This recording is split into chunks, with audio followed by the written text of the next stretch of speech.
बहुत ट्रिक्स आपको पसंद आ रही रीडिंग की ना मेरी। So once again I am back with another very, मतलब ना इतनी जबरदस्त स्ट्रैटेजी अगेन आपको बताने वाली हूँ आज। एंड ये टाइप ऑफ क्वेश्चंस इतने इंपॉर्टेंट है कि पेपर में आपको आने ही आने हैं। एंड इन क्वेश्चंस में बेसिकली क्या है कि आपको अंडरस्टैंडिंग भी नहीं करना है, ज्यादा आपको रीड भी नहीं करना है। आपकी दिक्कत होती टाइम भी मैनेजमेंट कैसे करें, तो ये ऐसी ट्रिक्स है ना कि लिटरली आप इनको विद इन सेकेंड्स कर पाओगे।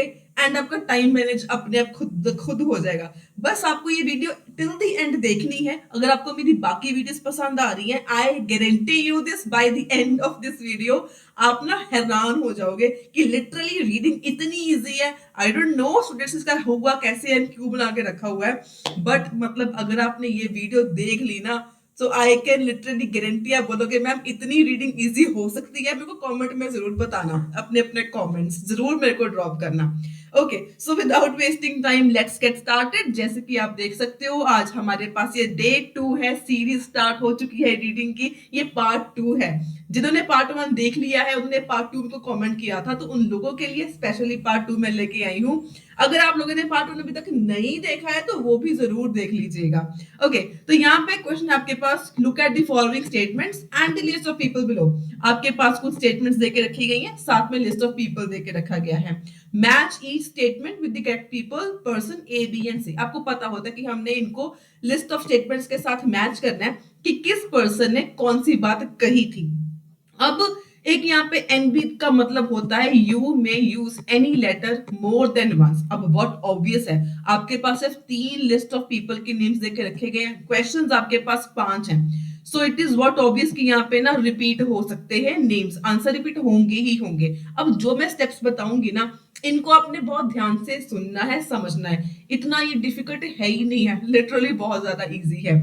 अब ये चीज अगर आपको बाई चांस ना दे के रखी हो तो दैट सिंपली मीन्स कि एक पर्सन का नाम एक बार आएगा, वो एक बार से ज्यादा नहीं आएगा, वो आपका काम आपका और इजी हो जाता है। खैर ये भी बहुत इजी है, डिफिकल्ट नहीं है। स्टार्ट करते हैं सबसे पहले step number 1। Step number 1 is कि आपने पैसेज में से जाके तीनों पर्संस के नाम ढूंढ लेने हैं। दूसरी बात, these are normally in order, तो आपको ढूंढने में परेशानी नहीं होती। दूसरी बात, ये नहीं होता कि एक पर्सन का नाम आपको एक बार ही दिया गया हो, मोर देन 1 टाइम्स आपको दिया गया हो सकता है। तीसरी बात, जितनी बार भी आपको दे के रखा है उतनी बार आपने उस पर्सन का नाम फ्रॉम दी पैसेज आपने मार्क डाउन कर लेना है। राइट, तीसरी बात, अब जिस पर्सन का नाम आपको सबसे ज्यादा बार दे के रखा गया हो, 3 से ज्यादा बार दे के रखा गया हो, उसको आपने बिल्कुल एंडिंग में देखना है, आपने उसको पढ़ना ही नहीं, उसको छेड़ना ही नहीं है। चौथी बात, लेट से आपको मैट इलियट मिला, वो पूरे एक 1 पेज को कवर कर रहा है।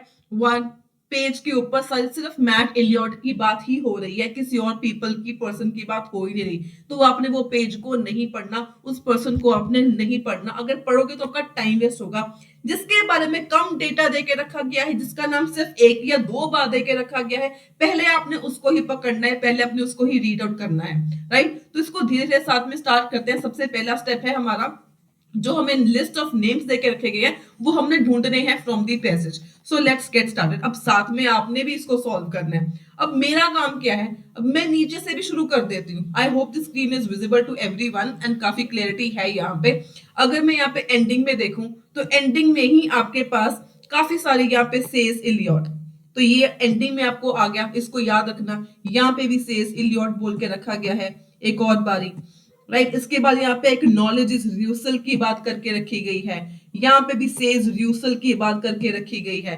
तो ये लास्ट 2 पैराग्राफ्स में याद रख लो कि र्यूसल है एंड इलियट है। अब यहाँ पे बॉर्न की बात देके रखी गई है, पीटर बॉर्न हमारे पास एक और पर्सन का नेम था, तो वो आपको यहाँ पे देके रखा गया है, पीटर बॉर्न।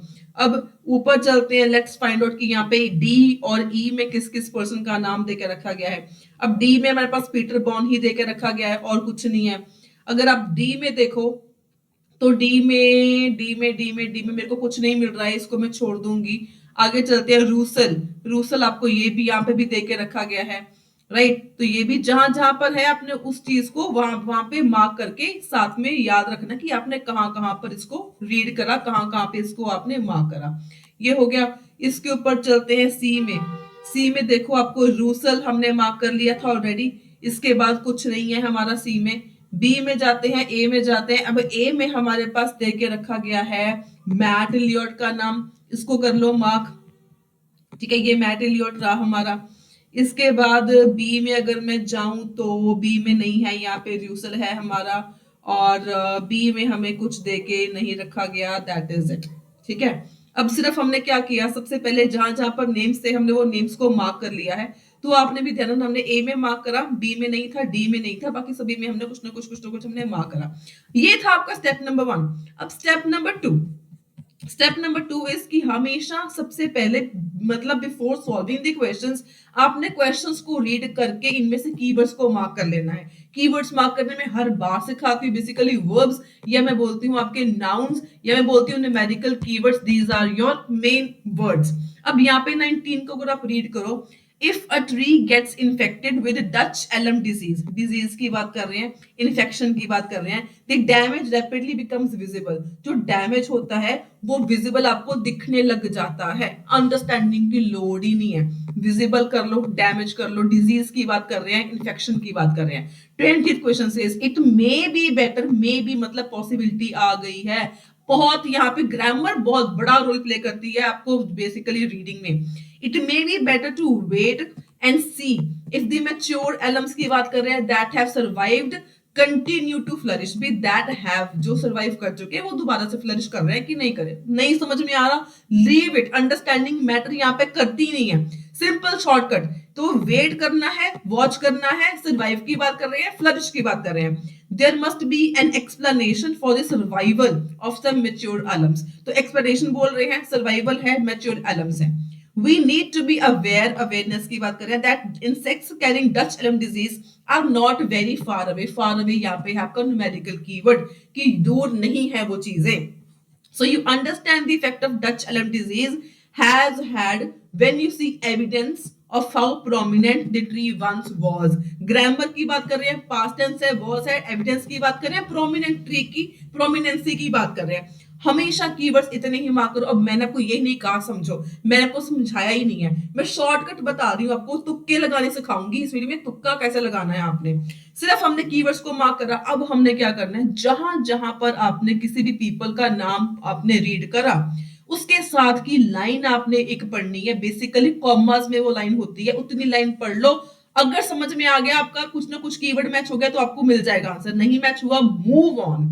सिर्फ आपने कीवर्ड्स को मैच करना है। और दूसरी इंपॉर्टेंट चीज, सही सेम टू सेम वर्ड्स कभी नहीं मिलते, you will always find out the synonyms. अब इनको स्टार्ट करते हैं, स्टार्ट कैसे करें, मैट पढ़े, कैरन पढ़े, पीटर पढ़े, कहां पर पढ़े। अब मैट 2-3 में था, रूसर भी हमारे पास 2-3 पैराग्राफ्स में था, लेकिन पीटर हमारा सिर्फ एक बार ही था, एक जगह पे ही था।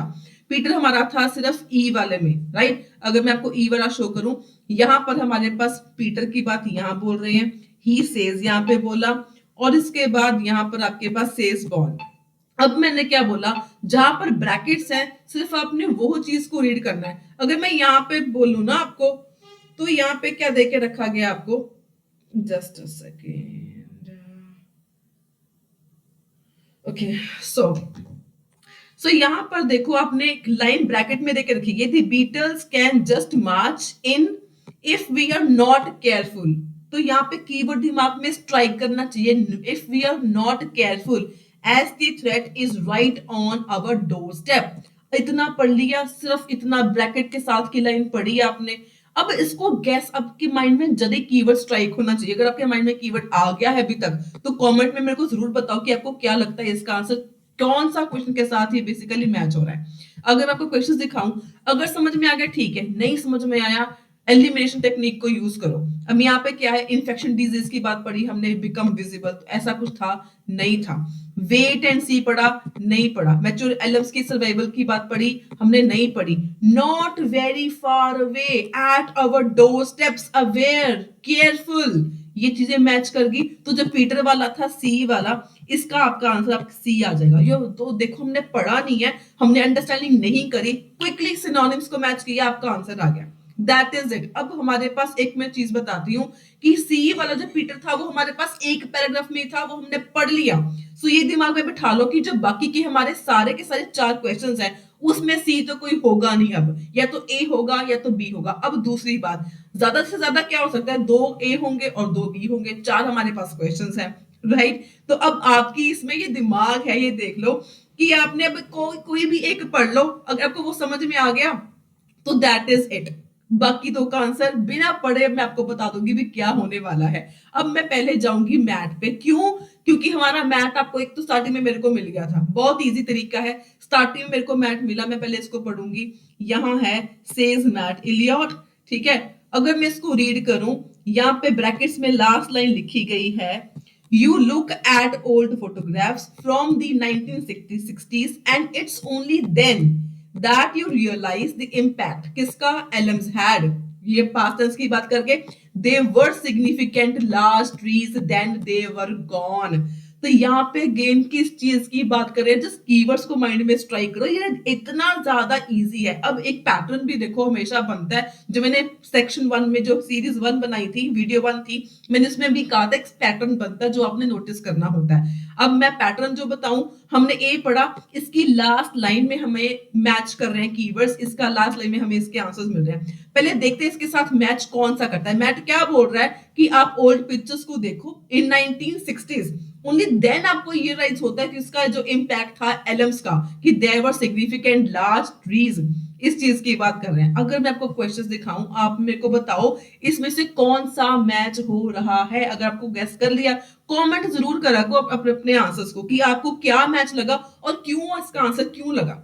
इस अगर आप ऐसा करोगे ना, तो खुद की गलतियां समझ में आने लग जाएंगी। ओके, अब यहाँ पे बिकम्स विजिबल डैमेज की बात तो नहीं कर रहे हैं, ठीक है। सर्वाइवल इसकी बात भी नहीं कर रहे हैं, सर्वाइवल की बात नहीं कर रहे हैं, ये हम ऑलरेडी कर चुके हैं। तो यहाँ पे the understand effect of Dutch elm disease has had, उसमें भी था। एविडेंस मतलब you look at the old photographs from 1960s, prominent मतलब सिग्निफिकेंट, वॉज मतलब वहां पे the trees were significant once at the time. तो ग्रामर भी मैच कर गई, कीवर्ड्स भी मैच कर गए। तो जो मैट वाला ए था, इसका आपका आंसर क्या आ जाएगा, ए आ जाएगा, राइट। अभी हमें पता है कि मैथ के साथ एक आंसर और मैच हो सकता है, क्योंकि हमारे पास ऑप्शंस इतने हैं, क्वेश्चंस ही हमारे पास इतने ज्यादा हैं कि हमें ये ऑब्वियसली पता है कि दो कम से कम मैथ के साथ मैच करेंगे, दो कम से कम रूसल के साथ मैच करेंगे। अब हमने मैथ कहां पे पढ़ा था, अब मैं बताऊं आपको पैटर्न।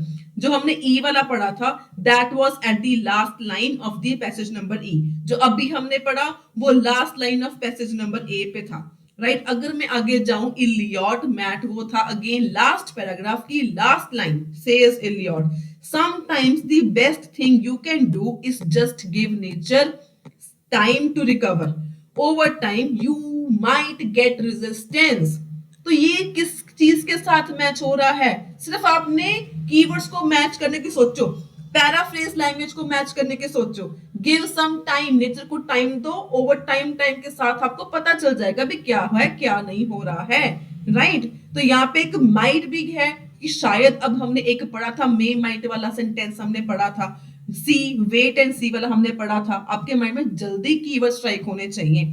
सो यहाँ पे it may be better to wait मतलब to give nature some time that have survived continue to flourish. तो इसका आंसर भी आपका क्या आ जाएगा, मैट वाला, इसके साथ ए मैच कर जाएगा। इतना कर लो, बहुत है पेपर में आपके पास। अब इससे ज्यादा टाइम नहीं होगा। 20 का आंसर हमने ए करा और 23 का आंसर हमने ए करा, 22 का आंसर हमने सी करा, हमारे पास रह गया 19 एंड 21। चुप करके, अगर आपके पास टाइम नहीं है, दोनों का आंसर बी लगा दो, केरन रूसेल।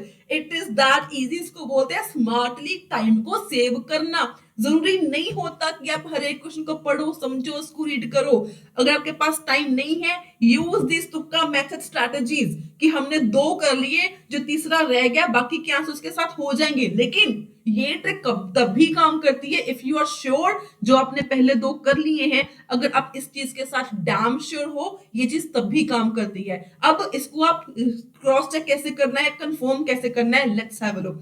अब यहाँ पे क्या बोल रहे हैं, रैपिडली बिकम विजिबल, एक हमारा ये रह गया, और सर्वाइवल की देयर इज सम एक्सप्लेनेशन। अब ये चीज रहेगी और हमें पता है हमें सिर्फ रूसल को पढ़ना है। अब हम रूसल पे जाएंगे, we will try out to find out these keywords only. हम उसको पढ़ के समझेंगे नहीं, हमने ये देखना कि क्या जो क्वेश्चंस में कीवर्ड्स हमने मार्क करे, क्या वो मैच हो रहे हैं उसके साथ कि नहीं हो रहे, राइट। अब हमने रूसल कहां पे पढ़ा था, एक हमारे पास रूसल ये था, सेज रूसल, ठीक है। The effects are very quick, effects बहुत जल्दी हैं। You return in 4 to 6 weeks and trees are that resistance show no symptoms, whereas जबकि those are susceptible show leaf lost and may even had died completely. मतलब effects become visible. Same to same words नहीं मिलेंगे. You will get always the paraphrase language. अगर आपने notice किया हो, इसका भी आपका आंसर लास्ट लाइन में ही आपको मिला. Notice the, follow the pattern. तो हमने चार करे, चारों के आंसर हमें कहां पे मिले? लास्ट की लास्ट लाइंस में ही हमें इन चारों के आंसर्स मिले. अब ये पैटर्न ऐसे फॉलो होता है, हर एक पैराग्राफ मैचिंग में ऐसा पैटर्न फॉलो होगा ही होगा. अब हमारे पास सिर्फ एक रह गया है. अब मैं उसको बता देती हूँ आपको. अब यहाँ पे हमने पढ़ लिया, इसका आंसर यहाँ पे नहीं है. अब हमने रूसल एक और जगह पे पढ़ा था. Let's see where the key रूसल सेज. ठीक है, ये हमने यहाँ पे पढ़ा था. अब आप मेरे को बताओ कि यहाँ से आप कैसे बता सकते हो कि इसका आंसर वो बी मैच हो रहा है या नहीं मैच हो रहा है. सिनोनिम्स कौन से मैच हो रहे हैं, किस लाइन से आपका जो एक बच गया वो मैच हो रहा है. Do comment me your answers in the comment section below. And I guess आपको ये वीडियो आज की भी बहुत इंफॉर्मेटिव लगी होगी. If so, do not forget to like this video, subscribe to this channel and join भी कर लेना, क्योंकि इस वीडियो के ऊपर ऑन दिस चैनल मैंने एक ऑलरेडी सीरीज स्टार्ट करी हुई है स्पीकिंग की, जिसमें मैं 3 वीडियोस डाल चुकी हूं. आज तीसरी वीडियो आने वाली है. तो do not forget to like, share, subscribe and join this channel. And if you want कि मैं रीडिंग की सीरीज कंटिन्यू करूं या राइटिंग के सेंटेंसेस की फॉर्मेशन की, मैंने एक कल वीडियो बनाई थी. अगर आपको ये पसंद आई तो मेरे को बताओ कि आपको रीडिंग की वीडियो ज्यादा चाहिए या स्पीकिंग मॉड्यूल की या राइटिंग की. डू कमेंट मी कि आपका डिफिकल्ट मॉड्यूल, उसका डिफिकल्ट सेक्शन क्या है. आप क्या चाहते हो मैं किस टॉपिक के ऊपर नेक्स्ट वीडियो बनाऊं. जितने मेरे को कमेंट्स आएंगे मैं डेफिनेटली आपकी जो प्रॉब्लम्स हैं, आई वांट कि उनको बेस के ऊपर मैं अपनी नेक्स्ट वीडियोस लेके आऊं, ताकि आपकी भी हेल्प हो सके ज्यादा से ज्यादा. सो अगर आपको ये ट्रिक्स आज की समझ आई हो, कितना मैंने इजी वे से समझाया, so do not forget to like, share, subscribe this channel, ताकि आपको इससे और आगे हेल्प होती रहे. Until then, stay happy, stay healthy. All the very, very best for your exam.